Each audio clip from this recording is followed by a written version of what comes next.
Welcome students. बच्चों, हम chapter 13 जो पढ़ रहे थे उसमें अमीन बनाने की विधियां हमने पढ़नी शुरू की थी।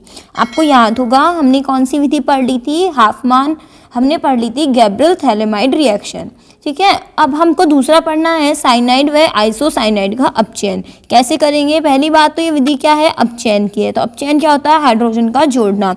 तो देखिए यहाँ पे हमने क्या लिखा हुआ है, लिथियम एल्यूमिनियम हाइड्राइड की उपस्थिति में साइनाइड व आइसोसाइनाइड के अपचयन से अमीन बनते हैं।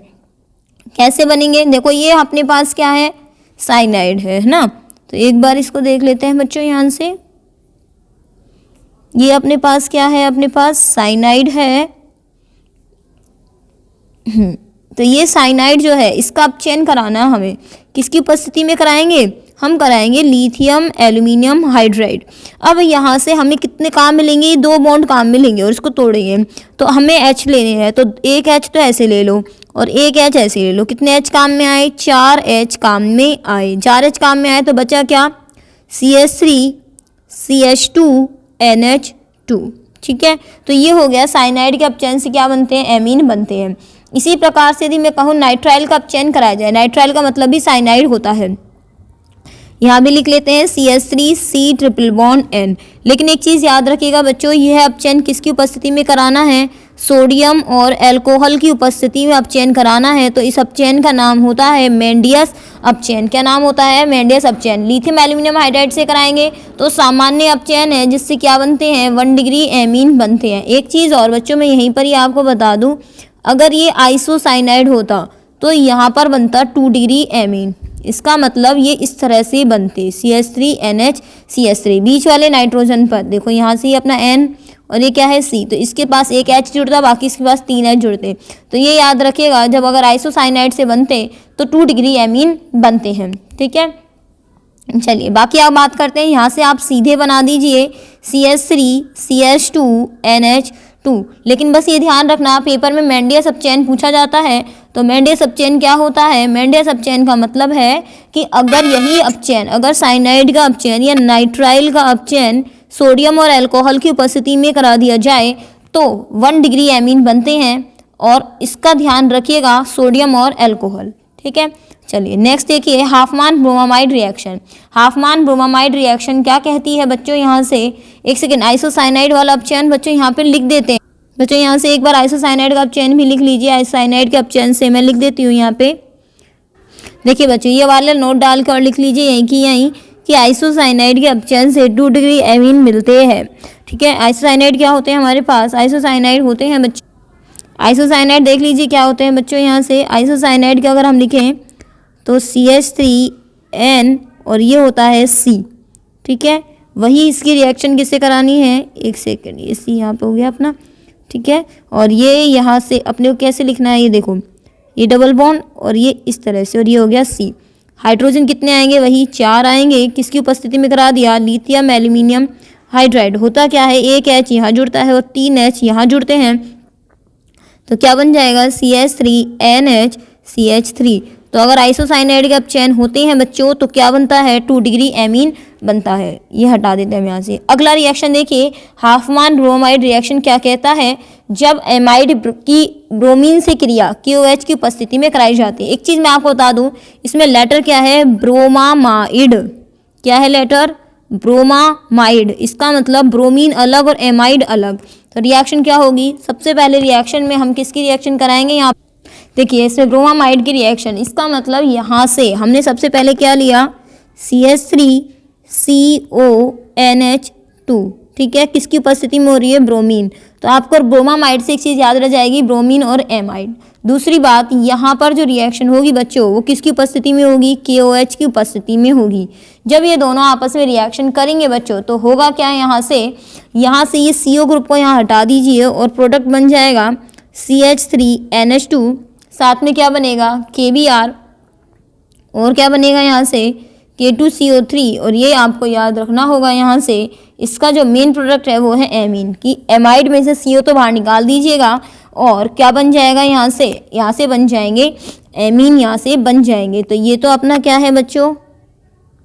एमाइड है। और ये जो अपना बना हुआ है क्या है? अपना एमीन है। मैकेनिज्म देख लीजिए बच्चों, एग्जाम में मैकेनिज्म पूछ ली जाती है। वैसे इस साल के एग्ज़ाम के लिए मैं कह दूं तो इस साल के एग्ज़ाम मतलब 2021 का जो एग्ज़ाम होगा उसमें मैकेनिज़्म पूछने के चांसेस बहुत कम है, बहुत ही ज़्यादा कम है कि आपसे मैकेनिज़्म पूछी जाए। फिर भी मैं आपको बता देती हूँ, देख लो एक बार किस तरह से होती है रिएक्शन। सबसे पहले यहाँ से क्या आता है काम में, CH3CONH2।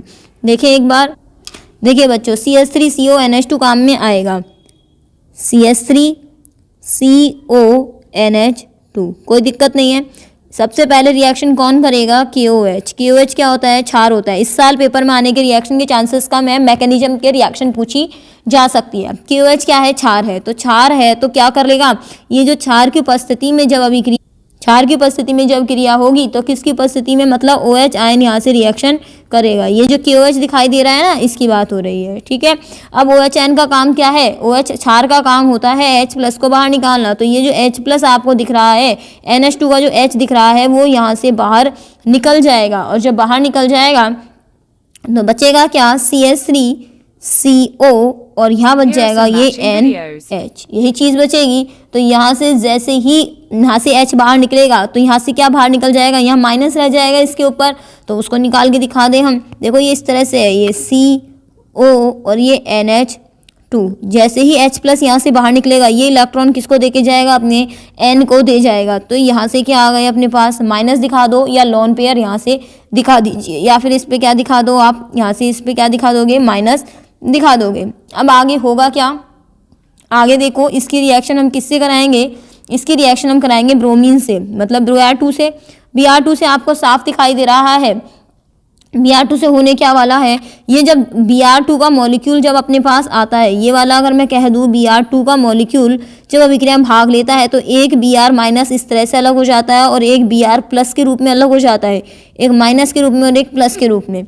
हालांकि वैसे एक अध्रुवीय अणु है, माइनस प्लस बनते नहीं हैं, लेकिन जैसे ही ये इसके पास मूव करता है तो जो Br का जो हिस्सा इसके पास मूव करता है उसके पास प्लस आने लगता है, और दूसरे के पास क्या आने लगता है, माइनस आने लगता है। कहने का अर्थ है कि जैसे ही Br2 इसकी और मूव करने लगता है, ये Br का अणु ध्रुवित होने लगता है, और एक पे प्लस और दूसरे पे क्या आने लगता है, माइनस आने लगता है, ठीक है। अब इसके बाद होगा क्या, एक Br जैसे ही यहाँ से जुड़ेगा, यहाँ से होगा क्या, यहाँ से कि जैसे ही Br जुड़ेगा तो हम इसको कैसे दिखा सकते हैं, देखो यहाँ से ये अपने पास CH3, ये CO, ये NH, और ये वाला Br जो है वो इससे जुड़ गया, तो यहाँ पर क्या बन गया, NBr, ठीक है। अब यहाँ से फिर से आगे रिएक्शन में होगा क्या, आगे देखिए ये H और Br जो है ये वापस से क्या निकल जाएंगे, ये बाहर निकल जाएंगे।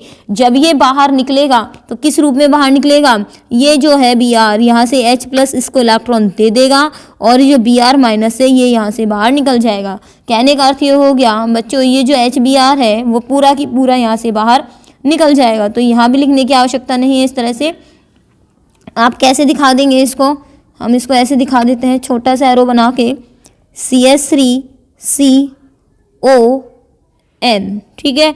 और यहाँ पर आ जाएंगे इसके लोन पेयर, 2 लोन पेयर दिखाएंगे, क्योंकि नाइट्रोजन जो होती है इसके पास 3 बॉन्ड बनते हैं और अभी इस समय एक ही बॉन्ड बना रहा है। तो यहाँ पे कितने लोन पेयर आ जाएंगे, 2 आ जाएंगे।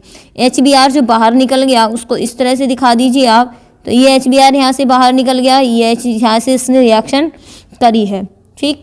अब आगे क्या होगा, इस वाले रिएक्शन में होगा पुनर्विन्यास। क्या होगा, यहाँ से लिख देते हैं हम इसको, पुनर्विन्यास। पुनर्विन्यास जब यहाँ से ये वाला होगा बच्चों, यहाँ से ये देखिए एक बार, यहाँ से जैसे पुनर्विन्यास होगा तो पुनर्विन्यास के समय होगा क्या बच्चों, यहाँ से ये दिखा देते हैं हम आपको। पुनर्विन्यास जब होगा तो ये वाले तो बॉन्ड आएगा यहाँ पर, और ये CH3 चला जाएगा इधर साइड।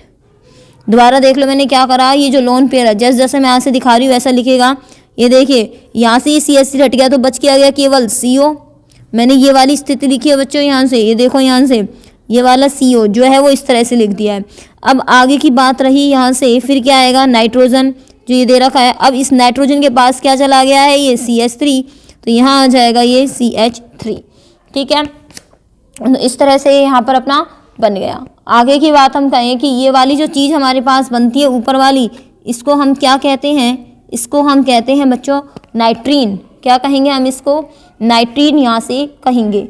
अब एक चीज़ और, जैसे ही बॉन्डिंग यहाँ से मूव होगी तो ये देखो ये लोन पेयर जो है वो ऊपर मूव कर रहे हैं। मैंने देखो ये वाले लोन पेयर जो नाइट्रोजन ये ऊपर है, जैसे यहाँ से नीचे करेंगे तो यहाँ पर ये इस तरह से आ जाएगा। तो कहने का अर्थ ये हो गया, यहाँ से दोबारा एक बार दोबारा देख लो बच्चों मैंने क्या क्या किया है यहाँ से, क्योंकि समझ में आने में थोड़ा टाइम लग सकता है आपको। ये लीजिए मैंने आपका सारा ही मतलब क्लियर कर दिया है। ये CH3CO हो गया। ये देखो मैं कहना क्या चाह रही हूँ, यहाँ से आपको दोबारा कहेंगे, हम यहाँ से इसको यहाँ भेजेंगे और यहाँ से इसको हमने भेजना है यहाँ। तो बच क्या गया, यहाँ से CO हो गया, ये डबल बॉन्ड N हो गया और ये CH3 हो गया यहाँ से। ठीक, इसको हम कहते हैं MIC। बच्चों इसको इम्पोर्टेंट मार्क कर लो, इसमें MIC बनता है जिसका पूरा नाम क्या है, मिथाइल आइसोसाइनेट। जो मिथाइल आइसोसाइनेट यहाँ से बना बच्चों, ये वही मिथाइल आइसोसाइनेट है जो भोपाल गैस त्रासदी हुई थी। भोपाल गैस ट्रेजेडी के समय यही वो प्रोडक्ट बना था जिससे वहाँ पर ये आपके मतलब भोपाल में हुई थी भोपाल गैस त्रासदी, जहाँ इसका रिसाव हुआ था गैस का और वहाँ पर इससे काफ़ी जान चली गई थी। ठीक है, अब यहाँ से इसका क्या कराएंगे, जल अपघटन करा देंगे। जल अपघटन जब कराएंगे तो किस पोजीशन से कराएंगे, यहाँ पर ये वाली जगह जो है, ये देखिए यहाँ से ये वाली जगह यहाँ से इसकी ब्रेक डाउन की जाएगी। अब इसमें नाइट्रोजन में तो माइनस होता है और यहाँ पे क्या होता है प्लस, तो H तो आएगा यहाँ पर और OH आएगा यहाँ पर। तो कैसे हो गया ये C डबल बॉन्ड O, यहाँ हो गया OH, यहाँ आ गया N, यहाँ आ गया H और यहाँ आ गया CH3। क्लियर हुआ। अब यहाँ से इसके आगे से देखो यहाँ से एक चीज़ और है, बस लास्ट हो गया। जैसे ही इसको गर्म किया जाएगा बच्चों, गर्म करने पर ये COS दिखाई दे रहा है, इसमें से CO2 बाहर निकल जाएगी। CO2 जब बाहर निकलेगी तो कैसे निकलेगी, ये वाली CO2 यहाँ से बाहर ये निकल गई। जब ये CO2 बाहर निकल गई यहाँ से, ये देखो दोबारा दिखा देती हूँ मैं आपसे किस तरह से याद कर रही हूँ, ये वाली CO2 यहाँ से बाहर निकल गई। जो बच गया वो क्या होगा, CH3NH2। तो प्रोडक्ट जो बन गया अपना लास्ट में वो बना CH3NH2, अर्थात एमीन का निर्माण यहाँ से हो जाएगा। ठीक है, इसमें से क्वेश्चन क्या बनेगा, मैं आपको पहले से कह रही हूँ मैकेनिज्म इस चैप्टर में से इसकी नहीं पूछी जाएगी क्योंकि थोड़ी सी कठिन है मैकेनिज्म।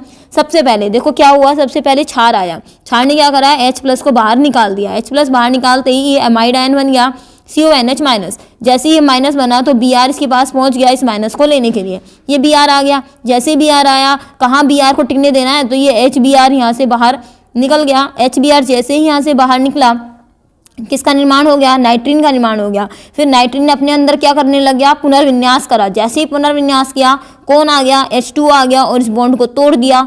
जैसे ही H2 ने बॉन्ड को तोड़ा, वापस क्या बाहर निकल गया, CO2 बाहर निकला और लास्ट में क्या आया, एमीन बन गया। इस तरह से ये रिएक्शन यहाँ से बनेगी बच्चों। ठीक है, एग्जाम्पल का क्वेश्चन लिख लीजिए जो पेपर में आपके पूछा जा सकता है। हाफमान ब्रोमामाइड अभिक्रिया में बनने वाले, देखिए हाफमान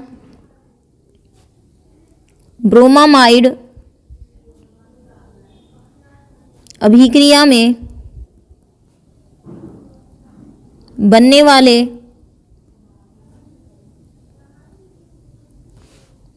वाले मध्यवर्ती का नाम बताइए।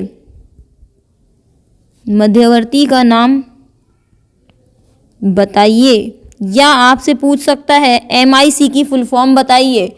ठीक है ना, यहाँ से चलो आंसर लिख देते हैं हम। यहाँ से इसका आंसर लिख लीजिए, आंसर होगा इसका नाइट्रीन। क्या बनता है, नाइट्रीन बनता है। अब नाइट्रीन की जो अपने पास क्या है, अपने पास यहाँ से ये अपनी स्ट्रक्चर थी CH3CON, या इसको एसाइल नाइट्रीन भी कहते हैं। और दूसरा मध्यवर्ती जो बना वो था अपना MIC, जिसका नाम है मिथाइल आइसोसाइनेट। ठीक है ना, तो ये आप लिख लीजिए मिथाइल आइसोसाइनेट, इसी का पुनर्विन्यास था जिसके अंदर CO डबल बॉन्ड N और ये CH3। तो इसी को बोल रहे हैं MIC का भी पूरा नाम पूछा जा सकता है। जो नाइट्रीन बनी है उसी का पुनर्विन्यास होकर मिथाइल आइसोसाइनेट बनता है। तो मिथाइल आइसोसाइनेट का भी फुल फॉर्म पूछा जा सकता है। इस क्वेश्चन को आप लगा दीजिए इम्पोर्टेंट। ठीक है ना, फिर क्या होगा बाद में, मैडम इंपॉर्टेंट तो बताया ही नहीं, हम तो रह गए बिना इंपॉर्टेंट के, तो हमारा क्वेश्चन ही पूरा नहीं हुआ। तो हमने आपको इंपॉर्टेंट बता दिया है। नेक्स्ट है बच्चों यहाँ से कर्टियस अभिक्रिया। कर्टियस अभिक्रिया पढ़ लेते हैं, चिंता मत कीजिएगा, मैं लास्ट में आपको इंपॉर्टेंट बता जाऊंगी कि इंपॉर्टेंट आखिर कौन से होंगे। ठीक है, ज़्यादा जोर दे के नहीं पढ़ना है, जो चीज़ आसान आसान सी हो वो पढ़ लेना। पेपर इस साल बहुत ही आसान बनने वाला है, आपका कठिन पेपर नहीं बनेगा। फिर से मैं इसी बात पर आपको जोर दूंगी। अब है अपनी कर्टियस अभिक्रिया, पहले इसके बारे में लिखवा देते हैं। कर्टियस अभिक्रिया होती क्या है, देखिएगा बच्चों यहाँ से, तो आप समझ में तो आ रहा है ना बच्चों आपको, आसानी से पढ़िएगा और शेयर करना मत भूलिएगा कि 13 चैप्टर जो है वो कुमकुम मैम ने करा दिया है। बच्चों आ जाओ और जल्दी से इसको पढ़ लो। एसिटिल क्लोराइड की सोडियम एजाइड, एसिटिल क्लोराइड की दोबारा लिख देते हैं हम यहाँ से, सोडियम एजाइड से अभिक्रिया कराने पर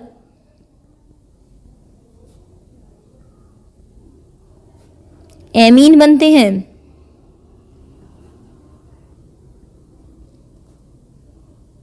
एमीन बनते हैं। देखिए एसिटिल क्लोराइड क्या होता है अपना, एसिटिल क्लोराइड होता है CH3COCl, ठीक है। अब यहाँ से सोडियम एजाइड की होता है NaN3। मैं आपको बता दूँ ये सोडियम आयन होता है, ये एजाइड आयन होता है, तो +1 -1 से बना सोडियम एजाइड, ठीक है ना। और N-3 होता है नाइट्राइड आयन और N3- होता है एजाइड आयन। एजाइड आयन में से नाइट्रोजन जरूर बाहर निकलती है, नाइट्रीन बनाने के लिए इसका यूज किया जाता है। सबसे पहले क्या बाहर निकल जाएगा इन दोनों की रिएक्शन से, NaCl बाहर निकल जाएगा। जो बच गया वो लिख दीजिए CH3CO और क्या बन गया यहाँ से N3। एक बात ध्यान रखिएगा, जब भी N3 आता है तो ये स्थायी नहीं होता, जैसे ही गर्म होता है N2 बाहर निकल जाती है। ये एजाइड बनाने के, एजाइड का यूज हमेशा नाइट्रीन बनाने के लिए किया जाता है। तो ये बच्चों क्या बन गई अपने पास, नाइट्रीन बन जाती है। और जैसे ही नाइट्रीन बनती है तो जो अभी मैंने आपको बताया है पुनर्विन्यास, पुनर्विन्यास मतलब ये यहाँ और CH3 यहाँ, थोड़ी देर पहले ही बताया था ना हमने। बस बच्चों वही लिखना है यहाँ से। देखो यहाँ से क्या बन गया, ये CO हो गया, यहाँ इसके आगे डबल बॉन्ड N हो गया और ये इसके साथ जुड़ गया CH3, बिल्कुल MIC का निर्माण हो जाता है बच्चों। अब आगे आपको करना कुछ नहीं है, इसकी रिएक्शन हमने वहाँ पे तो कराई थी HOH से, यहाँ रिएक्शन करानी है NaOH से। NaOH से जब आपको रिएक्शन करानी है तो बच्चों यहाँ से सोडियम आयन और OH आयन को अलग नहीं लेना है। जैसा हमने H2O के केस में H और OH किया था, अर्थात H को अलग कर दिया था, ऐसे ही हमें यहाँ पर इसको अलग करना होगा। देखिए यहाँ से कैसे होगा, देखिएगा स्टूडेंट्स, हम यहाँ से क्या करने वाले हैं, इसके आगे यहाँ से आप रख दीजिए HH और यहाँ रख दीजिए ONA, केवल याद करने के लिए, इसको नोट मत कीजिएगा। देखो क्या बच गया हमारे पास, प्रोडक्ट में बच गया CH3NH2 प्लस Na कितने हैं 2, बाकी कार्बन है और फिर क्या है ऑक्सीजन है, तो Na2CO3। ये अपना मेन प्रोडक्ट बन गया एमीन बनाने की विधि। तो ये आप देख लीजिए पूरी विधि क्या है। सबसे पहले सोडियम एजाइड ने NaCl बनाया, फिर यहाँ से CON3 बना, फिर N2 बाहर निकला, फिर पुनर्विन्यास हुआ, फिर NaOH से विक्रिया हुई और क्या बन गया, एमीन का निर्माण हो गया बच्चों। तो इस तरह से अपना ये वाला जो था ये यहाँ से कंप्लीट होता है। तो बच्चों यहाँ से अपने अमीन बनाने की जो विधियाँ थी मेन वो मैंने आपको पूरी करा दी है। मैं आपको एक चीज़ और बता दूँ बच्चों, मैं यहाँ से कुछ रिएक्शन जो होती है ना वो छोड़ देती हूँ, लेकिन छोड़ने में आपकी ही भलाई है, क्योंकि कुछ रिएक्शन ऐसी हैं जो ना तो आगे पूछी जाती है ना बोर्ड एग्जाम में आती हैं। ज़बरदस्ती पन्ने भरने से बच्चों कोई फ़ायदा नहीं है। मैं आपको वही चीज़ पिक पॉइंट करवाती हूँ यहाँ से जो आपको बोर्ड एग्जाम में फ़ायदा दे, जो आपको आगे कंपटीशन में फ़ायदा दे। आपको ज़्यादा से ज़्यादा याद करना है, कुछ भी नहीं छोड़ना है, तब तो ठीक है भैया बुक को भी कर लीजिए। लेकिन आप 15 रिएक्शन पढ़ने के बाद मुझसे 5 इंपॉर्टेंट मांगते हो तो उससे अच्छा है ना कि मैं 15 में से 10 पढ़ा दूं और फिर 5 इंपॉर्टेंट बता दूं। भाई ये भी नहीं कर सकते 15 में से केवल 5 इंपॉर्टेंट वाली पढ़ा दूं। मेरा मानना यह है बुक में अगर 15 दे रखी हैं तो 10 रिएक्शन वो करा दो जिनके बिना काम चलने वाला ही नहीं है, फिर 10 में से 5 रिएक्शन का रिवीजन करा दो। तो अपना फंडा यही है पढ़ाने का। तो बच्चों इस चीज़ से परेशान मत होया कीजिए, मैडम किताब में तो इतनी रखी थी आपने तो हमको बताई नहीं है। तो आप प्लीज़ बच्चों परेशान मत होइए, आराम से पढ़िए, यहाँ से पेपर आपका बन जाएगा। अब इसके बाद अपन पढ़ेंगे नेक्स्ट वीडियो में इसके अमीन के भौतिक गुण। जल्दी शेयर कर दीजिए, शेयर करना मत भूलिएगा, शेयर जरूर करिएगा। शेयर पे ही अपना जो चैनल है ये यूट्यूब चैनल बच्चों शेयर करने पर ही लिखा हुआ है, आप शेयर करेंगे, आपको भी किसी ने शेयर किया होगा, आप तक भी कहीं से पहुंचा होगा, तो आपकी भी जिम्मेदारी बनती है और बच्चों को भी शेयर करा दो, जल्दी से शेयर करा दो। ओके स्टूडेंट्स, चलिए मिलते हैं नेक्स्ट अपने पास नेक्स्ट वीडियो में। तब तक के लिए धन्यवाद, पढ़ते रहिए, बने रहिए हमारे साथ। बाय।